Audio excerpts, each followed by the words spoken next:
Hello students, now we are going to study Introductory Macroeconomics chapter 5 Meaning and Supply of Money part 1.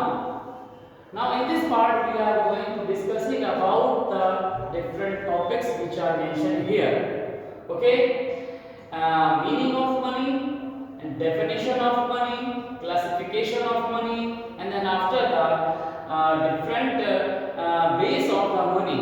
Okay, तो students हम यहाँ आज जो हम money का चैप्टर है चैप्टर नंबर 5 उस पर यहाँ हम डिस्कस करेंगे।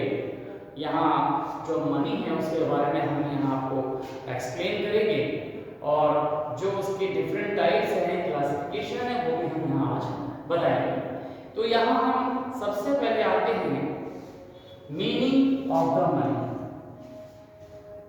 तो यहाँ पर देखें जो डिफरेंट इकोनॉमिस्ट हैं उन्होंने अलग अलग तरह से जो मनी है उसके मीनिंग को डिफाइन किया है।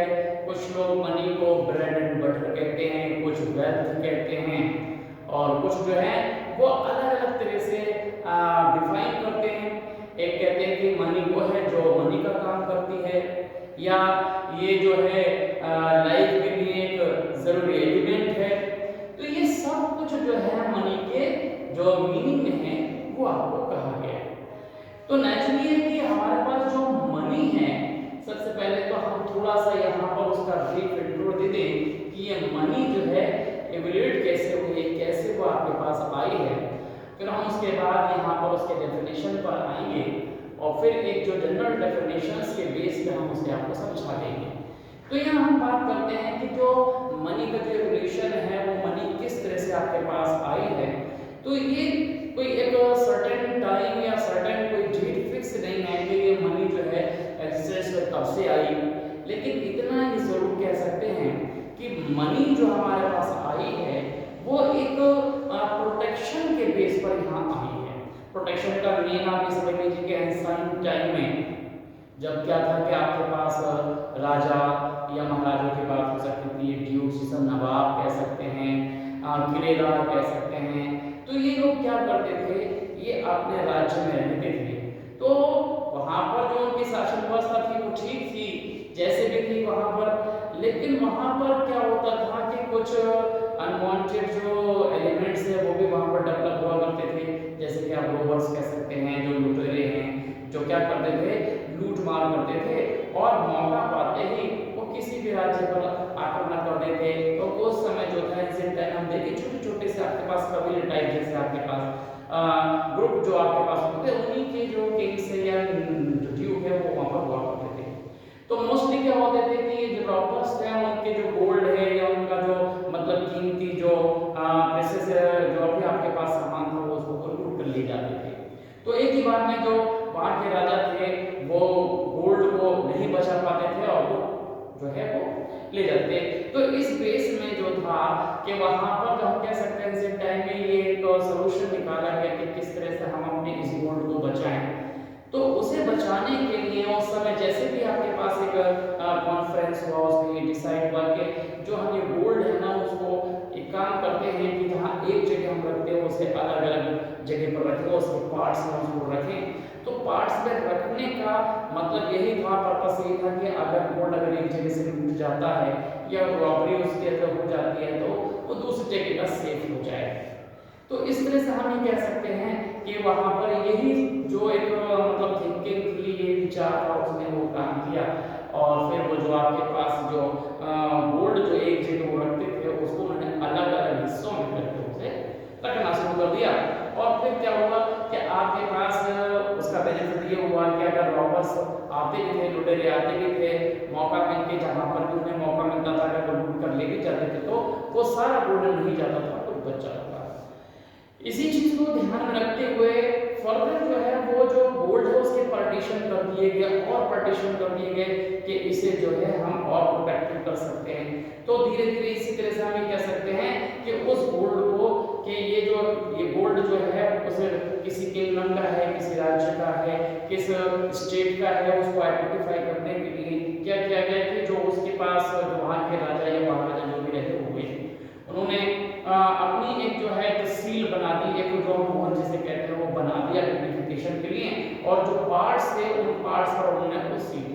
दिया, जिससे ये आइडेंटिफाई होने लगा कि ये यहाँ की है जो प्रॉस्पेरिटी जो आपके पास गोल्ड की बात करते हैं कि यहाँ का है। तो धीरे धीरे यही होता रहा कि फिर वो और हिस्से में आते गए, पार्टीशन जो है बढ़ते गए और प्रोटेक्टिव जो फॉर्म्स था वो छोटे छोटे पार्ट्स जो हैं अब वो हमारे पास गोल्ड के सिल्वर के इस तरह से वहां पर रेजिस्टेंस में आपके पास आ गए। अब वो सर्कुलेशन में आ गए और वो समझ में भी आने लगा कि ये इस करेंसी जो यहाँ की है ये वहाँ की है।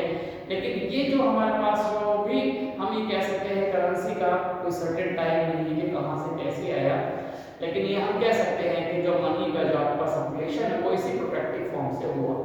तो यहाँ पर हम कह सकते हैं कि अब यहाँ पर बात करते हैं कि जो मीनिंग है आपके पास, तो क्या ये मीनिंग जो है वो क्या है मीनिंग का, तो अलग अलग डिफरेंस जो हमारे पास आते हैं तो इकोनॉमिक्स से डिफाइन करके अपने तरह से। तो जो मनी है ये कहा गया है कि मनी कुछ भी आपके पास मनी हो सकती है जो आपके लिए क्या करे, किसी भी चीज को बदलने का काम कर सकती है, एक्सचेंज करने का काम कर सकती है। इसके बेस पर हम मनी को डिफाइन करते हैं, अलग अलग लोगों ने इसको कहा। अब इसी जो मीनिंग था यानी कहने का मीनिंग वही हो गया कि जो मनी है वो एक ऐसा मतलब एक फिनोमेना हो गया, या हम कह सकते हैं कि एक ऐसा आर्टिकल हो गया कि जिसे सारे लोग क्या करते थे, प्रीफर करते थे, जो उसे लाइक करते थे। ऐसे किसी भी मैटर को हम कह सकते हैं कि वो हमारे पास मनी था। ओके, तो लेकिन जब हम बात को और थोड़ा सा आगे बढ़ते हैं तो डेफिनेशन के फॉर्म में जो मनी को क्लासिफाई किया गया है वो एक लीगल फॉर्म में किया गया है और एक जो फंक्शनल फॉर्म है उस फॉर्म में मनी को डिफाइन किया गया है। अब लीगल फॉर्म का मतलब ये हो गया कि ये मनी क्या है, कि लीगल फॉर्म का मतलब ये हो गया कि जिसे एक क्या मतलब है, जो लॉ के बेस पर कानूनी जो उसको राइट है वो मिला हुआ है। इसका मतलब हो गया कि मनी क्या है कि किसी भी कंट्री की जो सुप्रीम अथॉरिटी है, जो उसकी सेंट्रल बैंक है, उसके थ्रू जो भी इशू किया गया है उसे आप मनी कह सकते हैं। और इसे इसलिए हम कह सकते हैं कि इसे लीगल एक मतलब कह सकते हैं कि बेस मिल जाता है और उसके पीछे जो आपके पास लॉजिक होता है कि उस पर जो आरबीआई, जिसे हम अपनी इंडिया की बात करते हैं, तो इंडिया में जो भी आप करेंसी देखते हैं, जो नोट आपके पास दिखाई देते हैं, वो नोट पर अगर देखें तो उस पर रिजर्व बैंक के जो गवर्नर्स हैं उनके साइन होते हैं, अंडर साइन होते हैं, क्या I promise to bear paid to this amount, जो भी उसके ऊपर लिखा रहता है, चाहे वो आपके पास अगर एक के नोट को छोड़ दें तो, क्योंकि वो एक का नोट जो है वो आरबीआई जो है वो इशू नहीं करता है, वो आपके पास फाइनेंस मिनिस्ट्री से वो आपके पास इशू होता है और उस पर जो है जो सेक्रेटरी है फाइनेंस मिनिस्ट्री का उसके साइन होते हैं। और यहाँ पर जो रिजर्व बैंक का गवर्नर है उसके साइन 2 रुपए के नोट से लेकर, अगर आप इंडिया के करेंसी की बात करते हैं, 2000 के नोट तक उस पर साइन होते हैं। तो जो गवर्नमेंट इशू करती है, जो गवर्नमेंट के बिहाफ पर जो आपके पास सेंट्रल बैंक जो इशू करती है, वो मनी जो है वो लीगल मनी है। क्योंकि जो भी जब लीगल मनी के बेस पर मैंने बताया क्योंकि उसके अंदर एक जनरल एक्सेप्टेंसी का जो कैरेक्टर है वो आ जाता है। क्यों? क्योंकि उस पर जो है रिजर्व बैंक के गवर्नर के साइन होते हैं। तो ये एक, चाहे इंडिया के आप देखिए किसी भी जगह आप जाएं, चाहे आप कन्याकुमारी की बात करें, चाहे आप कश्मीर की बात करें, इधर गुजरात से उधर असम की बात करें, कहीं की भी बात करें, हर जगह आपके पास 10 का नोट हो, 20 का नोट हो, 1000 को नहीं है वो आपके पास 2000 का नोट हो, हर जगह मतलब लोग उसे क्या कर सकते हैं, ऐसा कर सकते हैं क्योंकि उसके अंदर ये कैरेक्टर आ गया। इसी को हम जनरल एक्सेप्टेंसी कहते हैं, ये लीगल बेस हो जाता है। तो इस बेस पर हम कह सकते हैं कि जो भी कोई मतलब वो एक किसी भी आप मैटर कह सकते हैं कि जिसके अंदर एक जनरल एक्सेप्टेंसी का कैरेक्टर आ जाए वो आपके पास क्या हो जाती है, मनी हो जाती है। अभी आप देखें कुछ एक मनी होती है जो लोकल बेस पर या किसी एक पर्टिकुलर जगह पर होती है, जहां पर आप कह सकते हैं कि जो केवल क्रेडिट मतलब क्रेडिबिलिटी के ऊपर होती है। जैसे आप क्या कह सकते हैं, किसी ऑफिस के बाहर आपका एक चाय वाला है, उसे आप क्या करते हैं, साइन कर देते हैं कि भाई इतनी चाय दे दीजिए, तो वो उस कागज को आपको एक्सेप्ट कर लेता है और फिर वो शाम को वापस देता है। लेकिन इसका मतलब ये नहीं है कि उस कागज में जहां पर साइन किया उस पर जनरल एक्सेप्टेंसी का कैरेक्टर आ गया, उसमें ऐसा नहीं होगा। तो अगर वो कागज आप किसी दूसरे चाय वाले का जाए तो वो मना कर देगा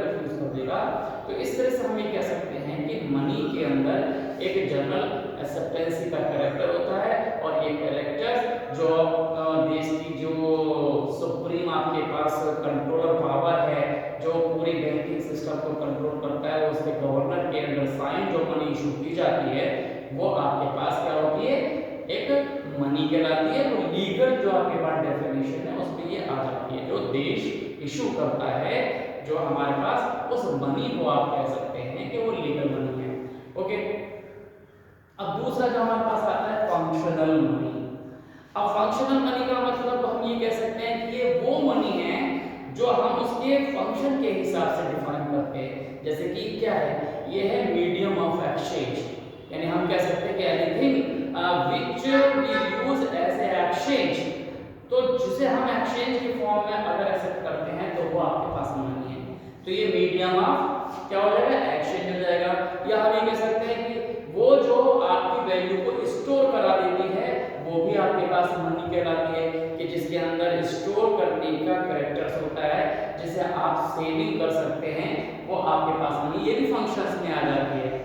इस तरह से अगर हम किसी को जो फंक्शनल मनी में इस तरह से कह सकते हैं कि फंक्शनल में क्या हो गया कि मीडियम ऑफ एक्सचेंज आपके पास आ गया, कि ये मीडियम ऑफ एक्सचेंज के हिसाब से आपके पास आता है। देखिए जो हमारे पास सीपीएससी का जो आपके पास सिलेबस है उसमें as a function of money वो इंक्लूड नहीं है, लेकिन हम डेफिनेशन में जरूर कह देते हैं कि फंक्शनल मनी आपके पास आ जाती है, कि इसमें फंक्शन के बेस पर के मीडियम ऑफ एक्सचेंज जो करे वो मनी है, जो स्टोर कराए वो मनी है, जो किसी भी वैल्यू को जज करा देता है वो मनी है। तो इस तरह से हमारे पास कह सकते हैं कि जो वैल्यू को ट्रांसफर करा दे वो आपके पास मनी है। तो वो फंक्शन के बेस पर हम यहाँ कह देते हैं कि ये मनी है।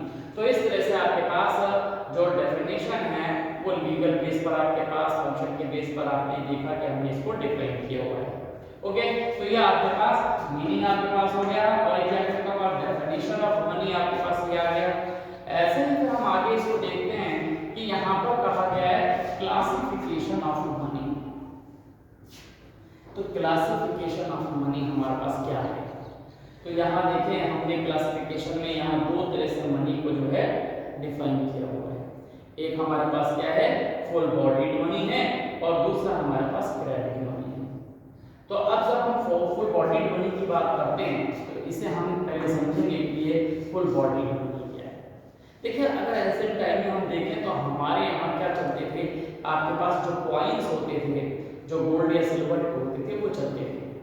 ओके, तो उनमें हमारे पास क्या होता था कि जो कॉइन है उस कॉइन पर आपके पास क्या होता था कि एक प्रिंट वैल्यू होती थी, उसके ऊपर जो आप कह सकते हैं कि जो उसके अंदर टैग वैल्यू लिखी हुई होती थी उसके अंदर, जैसे मान लीजिए कि 1 रुपये लिखा है और वो गोल्ड का एक जो कॉइन है उस पर 1 रुपये लिखा है, तो इसका मतलब क्या है कि अगर आप उसे एक्सचेंज करेंगे तो 1 रुपये का होगा, और उसे नॉन जो आपके पास मनी की फॉर्म यानी किसी मेटल की फॉर्म में बेचेंगे तो वो 1 रुपये की बिकेगी।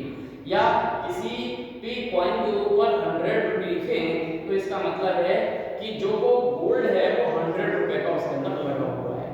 तो अगर आप उसे ऐसे गोल्ड बेचते हैं तो वही 100 रुपये का होता है, और अगर आप उसे एक्सचेंज करते हैं तो वो 100 रुपये के बराबर क्या करे, आपकी वैल्यू को एक्सचेंज कर पाती है। तो अगर इस तरह से वो एक्सचेंज कर पाती है तो हम इसे बोल देते हैं फुल बॉडीड मनी। तो फुल बॉडीड मनी का मीनिंग ये हो गया कि एक तो आपने क्या कहा कि जो उसके ऊपर प्रिंट वैल्यू है, ओके, और एक जो उसकी आप कह सकते हैं एक्सचेंज, एक मेटलिक वैल्यू हो गई। मेटलिक वैल्यू का मतलब क्या हुआ, जिस मेटल से वो बनी, और एक वैल्यू हो गई जो उसके ऊपर प्रिंट है, यानी हम उसको कह सकते हैं कि नॉमिनल वैल्यू। तो जो नॉमिनल वैल्यू है अगर वो मेटलिक वैल्यू के बराबर होती है कि जो उस पर एक्सचेंज करते हैं वो भी बराबर हो जाए और जो मेटल से बनी है वो उसकी बराबर हो जाए, तो हम कह सकते हैं कि ये फुल बॉडीड मनी है। The money which has the equal both means the nominal value and the metallic value, जिस मेटल से बनी है अगर ये दोनों जो है वो सेम होते हैं तो वो फुल बॉडीड मनी होती है। ये पहले आपके चलते थे, अब ये नहीं चलते हैं, मतलब ये सर्कुलेशन में अब नहीं है। पहले जो आपके पास गोल्ड के जो कॉइन्स होते थे, सिल्वर के कॉइन्स होते थे, वो इसी फॉर्म में आपके पास होते थे कि उसकी मेटलिक वैल्यू और उसकी जो नॉमिनल वैल्यू वो दोनों ही बराबर होती थी। ओके, अब दूसरा जो हमारे पास आता है क्रेडिट वैल्यू। ये जो क्रेडिट वैल्यू है इसे हम जरा समझ लें। क्रेडिट वैल्यू का मतलब होता है कि आप देखिए कि कोई जैसे सर्कुलेशन में जो भी नोट हैं, कॉइन्स, अगर हम उसकी बात करते हैं, अगर हम उन्हें देखें तो वो जो हमारे पास है, जैसे मान लीजिए कि आपके पास क्या है, एक 100 रुपीस का नोट है, उस पर लिखा हुआ है 100 रुपी। अब वो बना हुआ जिस पेपर से है, अगर हम उस पेपर की बात करें तो क्या उस पेपर की वैल्यू भी क्या 100 के बराबर है? तो वो हमें ऐसा नहीं दिखता। तो जो उसके अंदर लगा हुआ मटेरियल है, जो मेटल लगा है उसके अंदर, जो मटेरियल लगा है वो बहुत कम है ना। जो नॉमिनल हमारे पास जो हमारे पास वैल्यू है वो आप देखिए, जो उसके ऊपर प्रिंट है नॉमिनल 100 रुपीस है, वो 100 रुपये का आपको काम करा देती है, 100 रुपये के बराबर की वैल्यू को वो एक्सचेंज करती है। लेकिन जो बनी हुई है वो जिससे भी बनी है उसकी वैल्यू 100 नहीं है, वो बहुत कम है।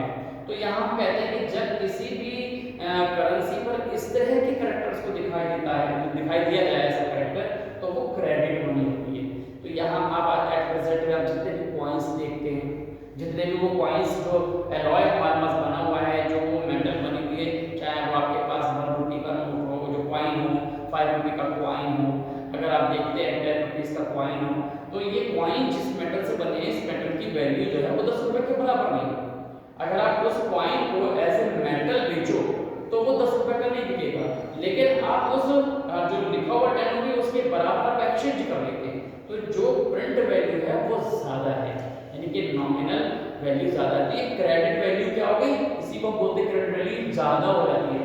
तो हमारे पास क्या होता है कि जो वैल्यू है हमारे पास, जो प्रिंट वैल्यू है, इसी को बोल देते हैं कि क्रेडिट वैल्यू, इसी को हम बोल देते हैं कि ये वैल्यू मेटेलिक वैल्यू से ज्यादा हो जाएगी, कि when the nominal value is more than the metallic value, that money known as a credit money।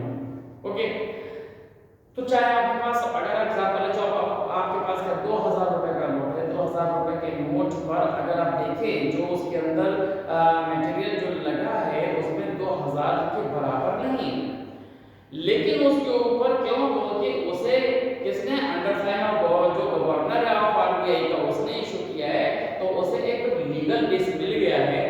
इसी बेस पर क्या होता है, वो क्या करता है, आपके वैल्यू को ज्यादा एक्सचेंज कर लेता है। तो जब ये जो प्रिंट वैल्यू होती है वो ज्यादा होती है, इसी को बोल देते हैं कि ये वैल्यू जो है उसकी क्रेडिट वैल्यू हो गई। तो अगर ये वैल्यू मेटेलिक वैल्यू से ज्यादा हो जाती है तो वो हमारे पास आ जाता है क्रेडिट वैल्यू। तो फुल बॉडीड वैल्यू में आपके पास क्या होता है, जो नॉमिनल वैल्यू और मेटेलिक वैल्यू बराबर होती है, यहाँ पर जो क्रेडिट बनी है इसमें जो नॉमिनल वैल्यू है वो कहीं ज्यादा होती है मेटेलिक वैल्यू से, जो मटेरियल वैल्यू है उससे ज्यादा होती है। तो इस तरह से हमारे पास क्या होता है कि ये जो आप क्लासिफिकेशन ऑफ मनी है, इसमें दो तरह की जो आपके पास मनी है वो हमने यहाँ पर बता दिया आपको। इसी में आप एक तरह से आप यहाँ और भी डिफाइन किया गया है क्लासिफिकेशन में, यहाँ हमने मेंशन नहीं किया है। एक आपके पास आता है जिसे हम बोलते हैं नैरो मनी। नैरो मनी आपके पास क्या होती है, अगर हम इसकी बात करते हैं तो नैरो मनी, और एक क्या होता है जिसे हम बोल देते हैं ब्रॉड मनी, इसी में हमारे पास आ जाता है। तो जो हमारे पास नैरो मनी क्या होती है, नैरो मनी का मतलब क्या होता है कि वो मनी जो हमारी गवर्नमेंट ने इशू की है, जो आपके पास क्या होती है केवल मीडियम ऑफ एक्सचेंज का काम करती है। इनमें जो कॉइन्स होते हैं या हम क्या कह सकते हैं जो नोट होते हैं वो इसके अंदर आ जाते हैं, क्योंकि इसका काम केवल क्या है, एक्सचेंज करना होता है, ये बाकी किसी और काम में नहीं आते, तो वो नैरो मनी के फॉर्म में आ जाता है। तो यहाँ पर आप इसको एक जगह चाहो तो आप यहाँ पे नोट भी कर लो कि नैरो मनी जो है आपके पास क्या होती है कि the money which only use in a medium as a medium of exchange. अब तो इसमें कॉइन्स और नोट जो आपके पास आ जाते हैं। ओके, और जो दूसरी हमने आपको बताया जिसे आप बोलते हैं ब्रॉड मनी। तो ब्रॉड मनी का मतलब होता है कि जो आपके पास एक्सचेंज के अलावा भी और काम कर सकती है, जो कि आपके पास एज ए मॉर्गेज जो आपके पास रख सकते हैं आप उसे, वो ब्रॉड मनी आती है। तो इसमें आपके पास क्या हो सकता है कि आपके पास जो टाइम डिपॉजिट है बैंक में रखे हुए वो आपके पास आ जाते हैं, ये जैसे गोल्ड आपके पास है वो आपके पास आ जाते हैं। तो अगर इस तरह की जो मनी की हम बात करते हैं तो वो क्या हो जाती है, ब्रॉड मनी आ जाती है। ओके, तो नैरो मनी में ब्रॉड मनी में भी आपकी ये डिफरेंस जो है वो समझ लिया, वो हमने यहाँ पर मेंशन नहीं किया था, लेकिन वो आपको समझ में आ गया है कि वो हमारे पास क्या है। ओके। अब इसके बाद हमारे पास क्या आता है कि जो हमारे पास मनी जो है जिसे हम बोलते हैं on the base of legal tender money. Legal tender money यानी जो वो मनी जो हमने वहां पर लीगल की बात की थी वो यहाँ पर एक बार हम आपको क्लासिफाई करते हैं कि ये आपके पास क्या है, ये लीगल टेंडर आपके पास क्या है। तो इसमें लीगल टेंडर का मतलब आप ये समझ लीजिए कि यहाँ पर आपके पास एक तरह से होता है लिमिटेड लीगल टेंडर और एक आपके पास आता है अनलिमिटेड लीगल टेंडर। ओके, तो ये हम आपको लिमिटेड लीगल टेंडर और अनलिमिटेड लीगल टेंडर थोड़ा हम यहाँ आपको बाद में यहाँ समझाते हैं, लेकिन पहले उससे हम आपको जो है यहाँ पर जो लीगल बेस पर जो क्लासिफिकेशन किया गया है मनी का वो हम यहाँ पर दिखाते हैं कि वो आपके पास कौन कौन से हैं। तो इसमें पहला आपका क्या लिखा हुआ है, इसमें आपके पास लिखा है कि फिएट मनी आपके पास। ये फिएट मनी आपके पास क्या होती है, फिएट मनी का मीन क्या होता है ये आप समझेंगे। उसके पास आपके पास आता है जो फिड्यूशियरी मनी आपके पास आता है, फिड्यूशियरी मनी भी आपके पास हम समझेंगे कि ये क्या होता है। तो ये जो आप समझ लीजिए कभी-कभी कई बार डिफरेंसेस में पूछा जाता है, तो ये जो आपके पास फिएट मनी है, आपके पास फिएट मनी क्या है ये आप समझ लीजिए कि फिएट मनी का मतलब वही है कि जहां हम वो लीगल बेस आ जाता है कि ये वो मनी है जो कंट्री की जो सेंट्रल बैंक जिसे इशू करती है उस मनी को आप क्या बोलते हैं, फिएट मनी आ जाता है। अब ये जो फिएट मनी है इसके अंदर आपके पास कंट्री में जो इशू की गई मनी है उसमें दो पार्ट आपके पास आ जाते हैं, एक पेपर मनी आपके पास आ जाती है और एक आपके पास कॉइन्स आ जाते हैं। ओके, लेकिन ये सारी मनी जो है वो इशू की गई है। तो यहाँ पर जो नोट हैं, जो हम नोट की बात करते हैं, जो नोट किसके गवर्नमेंट के बिहाफ पर किसने किए हैं, ये सेंट्रल जो आपके पास बैंक होती है कंट्री की, जैसे हम इंडिया की बात करते हैं तो इंडिया में जो हमारे पास आरबीआई जो है वो सेंट्रल बैंक है।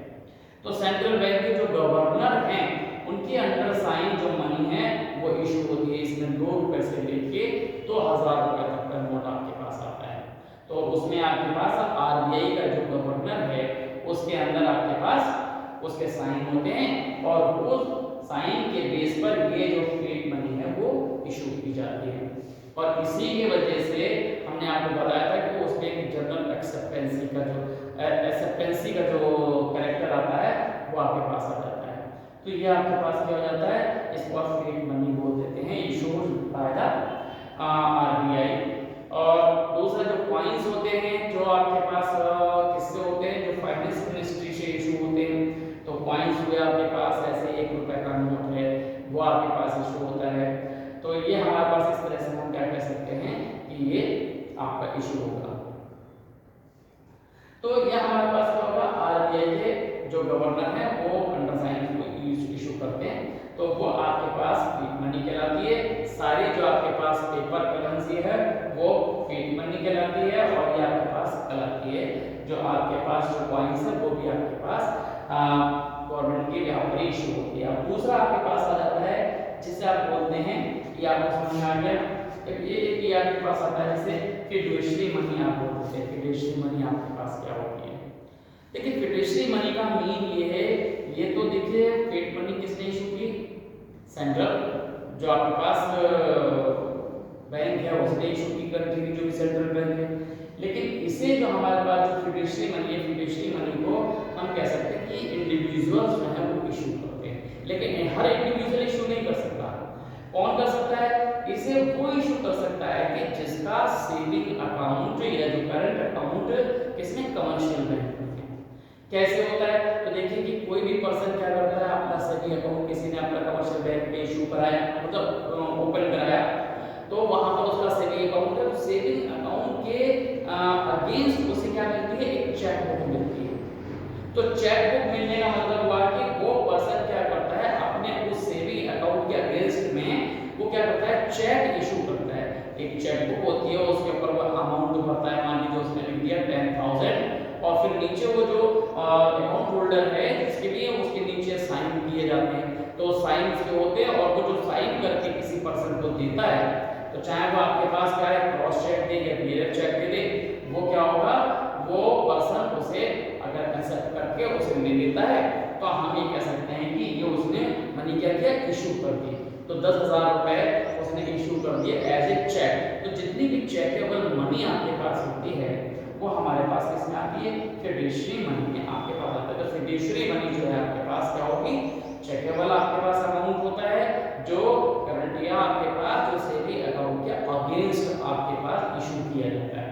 ओके, याद रखना है कि यहाँ पर जो फिड्यूशियरी मनी है इसमें जनरल एक्सेप्टेंसी का कैरेक्टर नहीं होता, ये किसके ऊपर होती है, क्रेडिबिलिटी के ऊपर होती है।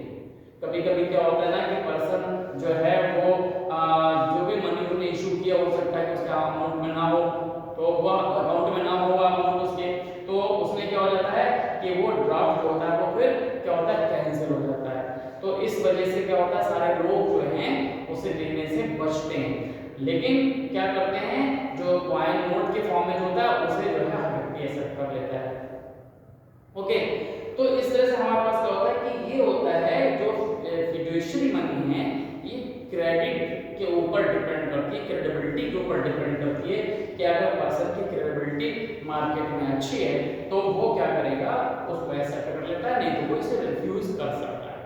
तो ये क्रेडिबिलिटी के ऊपर, विश्वसनीयता के ऊपर, भरोसा के ऊपर आप कह सकते हैं कि ये मनी इशू की जाती है। ओके, और ये जो सेंट्रल बैंक है वो इशू करता है, इन दोनों में ये डिफरेंस होता है। अब हमने आपको कहा था कि यहाँ पर ये जो हमारे पास जो लीगल टेंडर मनी है, ये जो फिएट मनी है, इसी के बेस पर इसको डिफाइन किया जाता है। जो फिएट मनी है वो जो लीगल टेंडर वाला आपके पास आता है तो ये आपके पास आ जाता है, और यहाँ पर जो फिएट मनी में हम बोलते हैं कि एक लिमिटेड आपके पास लीगल टेंडर होता है और एक अनलिमिटेड लीगल टेंडर होता है। तो देखें कि जो हमारे पास, ये तो आपको समझ में आ गया कि जो गवर्नमेंट ने इशू की है वो लीगल मनी है। ओके, और उस लीगल मनी को आपने कहा कि फिएट मनी भी आपके पास है। अब ये मनी जो है वो दो तरह से डिवाइड की गई है, एक लिमिटेड लीगल टेंडर हो गया और एक अनलिमिटेड लीगल टेंडर हो गया। तो पहले हम यहाँ बात करते हैं, देखिए दो तरह से आपके पास है, जब हम किसी भी अमाउंट को पेड करते हैं तो किस फॉर्म में कर रहे हैं उसी बेस पर हम इसको लिमिटेड और अनलिमिटेड बोलते हैं। अब जैसे मान लीजिए कि अगर एक अमाउंट है, अगर आपने उसे पेड करने के लिए, जब हम इसकी लिमिटेड की बात करते हैं, मान लीजिए थोड़ी देर के लिए कि आप क्या करते हैं, कोई व्हीकल एक कार लेकर गए और आप पेट्रोल पंप पर जाते हैं और वहां पर क्या करते हैं, आप पेट्रोल उसके अंदर फिल कराते हैं और उसका अमाउंट मान लीजिए कि आपके पास 5,000 रुपये आता है, तो आप 5,000 रुपये क्या करते हैं, उस जो ऑनर जो पेट्रोल पंप का उसे आप कॉइन आप देना चाहते हैं। आपने 10-10 के कॉइन या 2-2 के कॉइन, 5-5 के कॉइन जो हैं उसे देना चाहिए, तो वो क्या करेगा, वो उसे रिफ्यूज कर देता है।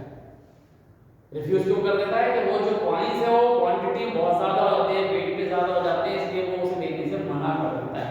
लेकिन याद रखिए वो है लीगल, ऐसा नहीं है कि उसे ले नहीं सकते, लेकिन ये लिमिटेड लीगल है। लिमिटेड का मतलब हो गया कि ये जिसको हम पेड कर रहे हैं उसकी मर्जी पर डिपेंड करता है कि अगर वो चाहे तो ये वो एक्सेप्ट कर सकता है, उसे ले सकता है, लेकिन क्या है कि उसमें टाइम और बहुत ज्यादा लग जाता है, तो इसकी वजह से वो कहता है नहीं भाई मैं इसको नहीं लूंगा। तो ये लिमिटेड हो गया कि अगर आप किसी को कॉइन के फॉर्म में क्या देना चाहते हैं, कोई पेमेंट देना चाहते हैं, तो वो उसकी मर्जी पर डिपेंड होता है। तो इस बेस पर हम कहते हैं कि ये लिमिटेड होता है कि आप कोई भी कॉइन के फॉर्म में पेमेंट करते हैं तो सामने जिसको भी आप कर रहे हैं वो क्या कर सकता है, उसे रिफ्यूज कर सकता है। तो ये कॉइन के फॉर्म में जो आप देते हैं वो उसे एक्सेप्ट करने के लिए तैयार नहीं होता, चाहे तो वो ले सकता, उसकी मर्जी पर डिपेंड होता है, इसलिए हम कहते हैं कि लिमिटेड है। दूसरा हम यह कह सकते हैं कि अब अनलिमिटेड की हम बात करते हैं, तो अनलिमिटेड का मतलब है कि अगर आप क्या कर सकते हैं, मान लीजिए कि ये आपके पास बहुत बड़े बड़े नोट नहीं है, आप 20-20 के नोट के, 50-50 के नोट पे अगर ये पेमेंट देना चाहते हैं तो उसे वो लेना ही पड़ेगा। तो वो क्या हो गया, ये अनलिमिटेड है, आप कितना भी पेमेंट उसे जो है आप दे दें। तो इस बेस पर हम क्या कर सकते हैं कि ये जो अमाउंट है पेमेंट कर सकते हैं। तो जो नोट की फॉर्म में जो अमाउंट होता है या जो नोट आते हैं उन नोट को हम क्या बोलते हैं, अनलिमिटेड लीगल टेंडर, और जो कॉइन्स हैं वो कॉइन्स आपके पास क्या होते हैं, लिमिटेड लीगल टेंडर। तो इस तरह से हम यहाँ पर ये डिफाइन आपको समझ में आ गया होगा, डेफिनेशन के बेस पे भी आप कह सकते हैं, फंक्शन के बेस पे कह सकते हैं कि ये जो लिमिटेड आपके पास लीगल टेंडर हो गया वो आपको समझ में आ गया कि जो कॉइन्स होते हैं वो आपके पास क्या हो, वो लिमिटेड होते हैं। अगर व्यक्ति के मर्जी पर डिपेंड करते हैं तो वो लिमिटेड लीगल टेंडर कहलाता है। और जो दूसरा आपके पास जो नोट हैं, जो हमारे पास हैं कि जो बड़े जो आपके पास नोट है, वो नोट जो है अनलिमिटेड लीगल टेंडर होते हैं, तो आप इनके बदले में आप उसका पेमेंट दे सकते हैं। तो इस तरह से आपके पास क्या हो गया, ये आपको डेफिनेशन समझ में आ गई। ये फिएट मनी भी आपको समझ में आ गया, फिडेंशियल मनी भी आपको ये समझ में आ गई कि इस तरह से ये जो हमारे पास एक जो मनी का फॉर्म है वो आपको यहाँ पर समझ आ गया। तो एक बार फिर से यहाँ पर आप देख लेते हैं कि जो आपने मीनिंग की बात की थी कि मीनिंग ऑफ मनी कि ये क्या है, डेफिनेशन के फॉर्म में आपको ये समझ में आ गया कि मीनिंग आपका मनी एंड डेफिनेशन, जो कि मनी क्या है, मनी का काम करे, जो कंट्री ने इशू कर दिया वो आपके पास है, फंक्शन के बेस पर, ये आपने सब समझ लिया। क्लासिफिकेशन भी आपके समझ में आ गया, आपको फुल बॉडी मनी भी आपको समझ में आ गई, आपकी एक क्रेडिट मनी है इसको भी समझ लिया, और आपके पास जो लीगल टेंडर के बेस पर जो हमने यहाँ फेट मनी और ये आपके पास जो फिडेंशियल मनी है इसको आपको समझाया, वो भी आपको समझ में आ गया। लिमिटेड और अनलिमिटेड लीगल टेंडर भी आपको समझ में आ गए होंगे। तो इस तरह से ये जो हमारे पास रहा, ये मीनिंग और उसके क्लासिफिकेशन की हमने बात की है। ओके, तो ये हमारे पास क्या है, ये उसका जो मीनिंग जो आपके पास है, इंट्रोडक्शन पार्ट पूरा आपको समझ में आ गया है। और इसमें से 1-2 नंबर के क्वेश्चंस भी पूछ दिए जाते हैं इसके अंदर। और अब इसके नेक्स्ट जो आपके पास होगा वो आपका आएगा वाटर सिस्टम और उसके ड्रॉबैक ऑफ वाटर सिस्टम, जो कि एग्जाम में हर बार पूछे ही जाते हैं। ओके, तो यहाँ पर आपको इसे अच्छी तरह से समझना है और आप अच्छी तरह से इसको लर्न करना है। तो ये आपके पास ये समझ आ गया। Okay, thank you.